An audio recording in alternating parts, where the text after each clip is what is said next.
Do you want to introduce our first news piece today, Spud? Yeah, sure. So a bit of news we've all been waiting for. Palworld 1.0 is released today.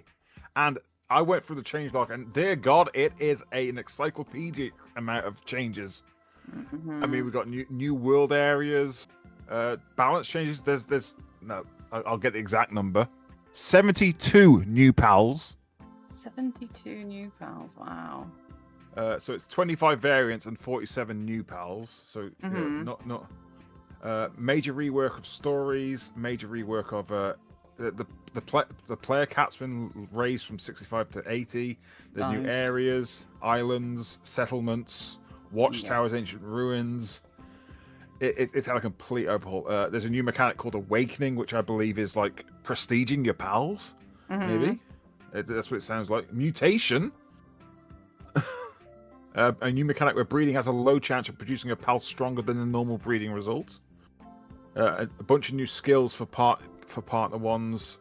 Just new animations. It's just there's lots and lots. New items to build. Honestly, just go through this link that we got and read it up. When they said you're going to start a new character, yes, it's well worth starting a new character.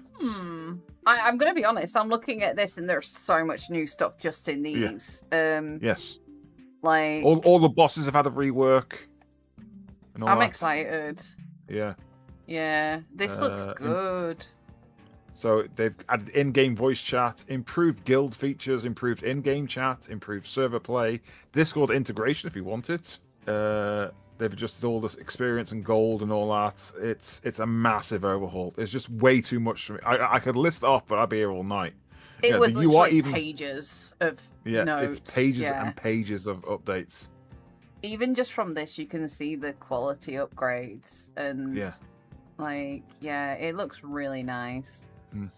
And this is like one of those examples of when you have an early access game that takes all its early access money and puts it into making 1.0 incredible, because there are so many games on Steam these days that are early access, and there was a little bit of a teaser there at the end that I just saw, and they do early access, right? And that's it. Like, they don't actually put the money into it, but you can tell just from like the difference between this shot here. I remember the first early access, The early access thumbnail was not that high quality. No. Like, even just from here, you can see, like, and yes, I realize that this is a still render, but just from this, they've actually redefined the shapes of, like, some of the creatures, and it looks like the textures are a little bit nicer. Even the definition on this gun is different. Like, everything has had some kind of, like, lick of paint to it. It gives me hope for a lot of games in early access that maybe, like, they aren't gonna just, like, remain in early access. Like, Valheim, like, that's got a 1.0 soon. Yes. Like, are they gonna have a big boost in stuff? Don't know. And Witchspire, that was so much fun. When that comes out of early access, you ain't gonna see me for a month. Plus, they've also come out and said that they're not upping the price for 1.0 as well. So they're keeping their price low. Which is great. It's on PlayStation already as well. It's on all consoles. And, well, not Switch, I don't think. I imagine it'd be too much for Switch. Yeah. But yeah, I'm excited to get into this. Obviously, we're playing something else at the moment on our multiplayer days on TYG 2. But I could see us making a comeback with Palworld and Horde, because we loved Palworld. In fact, we loved it too much. I think having a perpetual server was too much. I loved it. Do you know what? You didn't love looking after the pals every time you had to log on. Because they kept glitching. They've fixed all that now. I thought it was because they kept working while we were offline.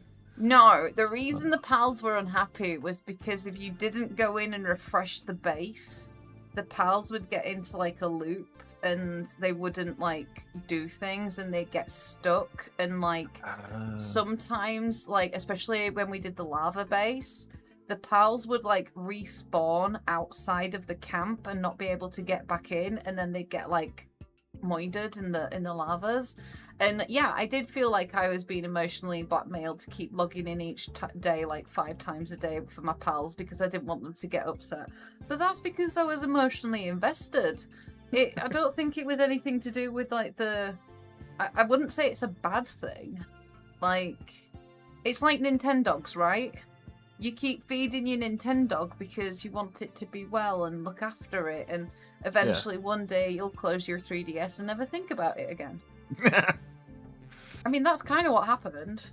It is, yeah. So, yeah. I'm excited. It looks epic. Yeah, I am kind of, actually, yeah. Well done, Palworld. Yes, well done. Emma and I put them in the base box every time we logged out, so we didn't have to deal with the upset pals every time we came back. Not a bad idea. No. Yeah. But I had a bunch of pals that were just for the base, and so I would just switch them out and put them in the thing until they were happy with me again. This looks sick. I know. You can get to that tree now. The tree was such a tease. Yeah. Like, we were all staring at this tree in the distance. But it is end game, apparently. That is end game. That's fine. I don't care. I'm ready to explore every nook and cranny of this game. So be prepared for a TYG. Yeah. Maybe it can replace Valheim on Saturday nights. You might get me to play with you then.